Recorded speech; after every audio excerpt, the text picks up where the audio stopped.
We're here in Philadelphia at Independence Hall. That's where the assassination attempt takes place on the bound shell here. That's what we're filming today. I've been asked to give an assessment on the counter-sniper or the sniper situation in this area. Shot requires a large caliber weapon. Expect the bullet to be handmade, bronzed alloy, turn on lathe, slightly lower ballistics coefficient, touch more slippery, at least that's what I would do. We have this huge open area for a shot to be taken through, which is why when we initially came to Philadelphia for the location scout, we decided that this would be the best spot for the flight of the bullet. And what they're going to do is basically paint a picture of a shooting platform off in the distance, which is going to be a church steeple. And that's where our assassin is going to be taking the shot from. It was always conceived in the script that Independence Hall would be a terrific background for our movie, because it is the kind of seat of the nation and symbolically shows people the concept of liberty and justice for all.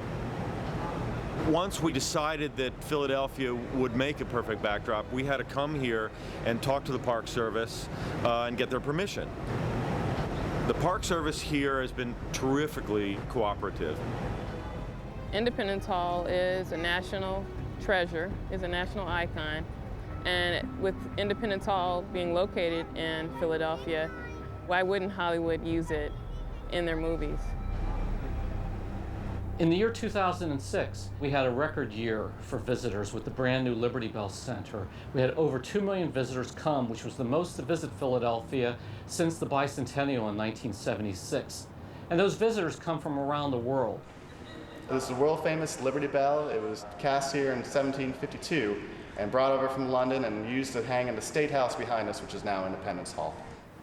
If you were around in the 18th century and you worked in the State House, you would listen for this bell, the State House bell, to ring, and you knew it was time to go to work. We have documentation from Benjamin Franklin, who was a member of the Pennsylvania Assembly. He said, "The bell rings, and I must go amongst the grave ones to talk politics." What you see here, the famous gap, is not the crack. This is actually a repair of the bell. You can see where they drilled into it and widened it out. If you think about it, you have a piece of metal, and it vibrates when it's rung, and if you have two pieces touching each other with a crack in it, they're going to hit, and you're going to change the harmonics, change the sound. So to repair it, they gapped it, they made it wider. That repair worked for about half a day. So for George Washington's birthday in 1846, about 2 weeks after they repaired it, they were ringing it all day. About noon on that day, the tone changed again, and they went up, and a second crack appeared. And that is this crack here. Goes on through the, and it actually splits the RT and Liberty over here and stops about midway over the top. That's the last time that the bell rang.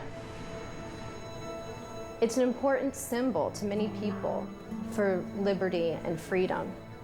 During World Wars I and II, the bell would toll 7 times for the 7 letters in liberty over the radio to remind us what soldiers were overseas fighting for. And it continues to remind us what our armed forces are fighting for. Independence Park is significant because it contains Independence Hall, the place where the Declaration of Independence and the Constitution of the United States were both debated and approved. And it really serves as the symbol, if you would, of the birthplace of our country. The building was originally built as the Pennsylvania State House. They began building it in 1732, which incidentally is the same year that George Washington was born.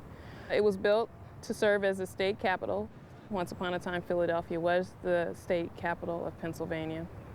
But it was borrowed by delegates from the 13 colonies because they needed to talk about the problems that we were having with Great Britain.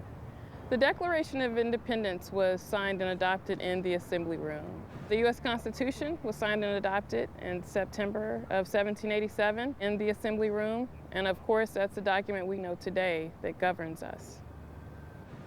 We'd like to say that the Constitution was established inside of Independence Hall, but the question is, where do they ultimately test that Constitution? Well, the real testing of that document occurred in Congress Hall. That was the site where the U.S. Congress met from 1790 until the year 1800. There were some major firsts that occurred in this building. While the Congress met in Philadelphia, they accomplished such tasks as overseeing the adoption of the First Amendment to the Constitution. The Bill of Rights was ratified here in 1791. identifying basic liberties and freedoms that we cherish as U.S. citizens. While the Congress met here, they also established the U.S. Mint, which was responsible for establishing a uniform currency for the young nation. Prior to that time, the states were producing their individual currencies. It was also in this building where John Adams was formally inaugurated as the second president of the United States. Welcome to the Pennsylvania State Courtroom. This is where the State Supreme Court held sessions. The most significant event that happened in this room, though, had nothing to do with the court case. It had to do with what was once above the judge's platform.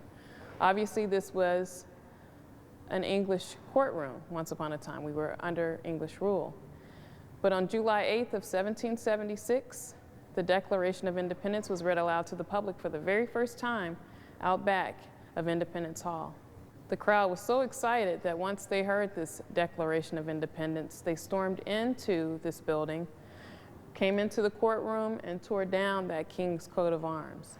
They drug it throughout the building, and they burned it at a bonfire. And that was their way of saying, we are free from tyranny. We are Americans. We have a dual mission, one of being sure to maintain so the future generations will be able to see Independence Hall, be able to come and see the Liberty Bell, but also to help educate people by why these important icons are important to people throughout this country.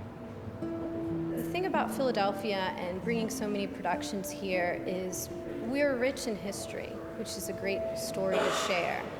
I think a lot of people like to come back to where the United States began, right here in Philadelphia. Every time a print is made. My hope is, as visitors have seen this film, that they will in fact come away with just a deeper desire to come firsthand and see Independence Hall, to see the Liberty Bell, and will come away as better citizens.